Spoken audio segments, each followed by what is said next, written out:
नमस्ते friends. Income tax related और एक वीडियो में आप सभी का स्वागत है। आप सभी को पता ही है कि इनकम टैक्स रिटर्न फाइल करते समय जो डिडक्शंस मिलते हैं वो ज़्यादातर डिडक्शन ओल्ड टैक्स रिजिम के अंतर्गत अगर रिटर्न फाइल करते हैं तो ही मिलते हैं। न्यू टैक्स रिजिम के अंतर्गत जो टैक्स पेयर अपना आईटीआर फाइल करते हैं उन्हें केवल गिने चुने ही डिडक्शंस मिलते हैं। हम यहाँ इस वीडियो में बात करने वाले हैं इंटरेस्ट इनकम से टैक्स पेयर्स को मिलने वाले डिडक्शन के बारे में। ये जो डिडक्शन है ये केवल उन्हीं टैक्स पेयर्स को मिलेगा जो अपना आईटीआर ओल्ड टैक्स रिजिम के अंतर्गत फाइल करें।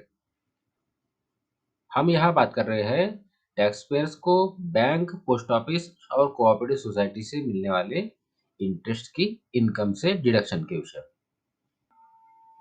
हम यहाँ बात करेंगे इनकम टैक्स एक्ट के सेक्शन 80TTA और सेक्शन 80TTB के बारे में। इन सेक्शन के अंतर्गत टैक्स पेयर्स को 10,000 रुपए से लेके 50,000 रुपए तक का डिडक्शन अपनी इंटरेस्ट की इनकम से मिलता है। इन दोनों सेक्शन के विषय में हम एक एक करके समझते हैं। सबसे पहले हम बात कर लेते हैं सेक्शन 80TTA के बारे में। इस सेक्शन के अंतर्गत इंडिविजुअल और रिच्युअल टैक्स पेयर्स को इंटरेस्ट की इनकम से डिडक्शन मिलता है। यहाँ इंडिविजुअल और रिच्युअल टैक्स पेयर्स को बैंक, पोस्ट ऑफिस और कोऑपरेटिव सोसाइटी में जो सेविंग अकाउंट है उस अकाउंट पर जो ब्याज मिलता है उससे डिडक्शन मिलता है। अब इस सेक्शन के अंतर्गत 10,000 रुपए तक का डिडक्शन मिलेगा।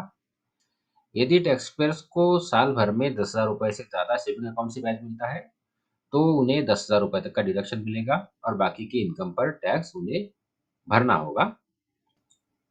इसे आप यहाँ इस उदाहरण के माध्यम से समझ सकते हैं। इस उदाहरण में टैक्स पेयर को पूरे साल भर में सेविंग अकाउंट से 15,000 रुपए का ब्याज मिला है। इसमें से टैक्स पेयर को 10,000 रुपए का डिडक्शन मिलेगा। अब यहाँ एक दूसरा उदाहरण है। इस उदाहरण में साल भर में टैक्स पेयर को 9,000 रुपए का ब्याज मिला है। तो यहाँ इस टैक्स पेयर को 9,000 रुपए का डिडक्शन इस सेक्शन के अंतर्गत मिलेगा। इस सेक्शन के अंतर्गत जो मैक्सिमम डिडक्शन मिलता है वो मिलता है 10,000 रुपए का। अब यहाँ बात करते हैं सेक्शन 80TTB के बारे में। तो इस सेक्शन के अंतर्गत केवल सीनियर सिटीजन टैक्स पेयर्स को ही डिडक्शन मिलता है। अब सीनियर सिटीजन टैक्स पेयर्स के पास में ऑप्शन है, या तो वो सेक्शन 80TTA के अंतर्गत डिडक्शन क्लेम करे या सेक्शन 80TTB के अंतर्गत डिडक्शन क्लेम करे। दोनों में से किसी भी एक के अंतर्गत वो क्लेम कर सकते हैं।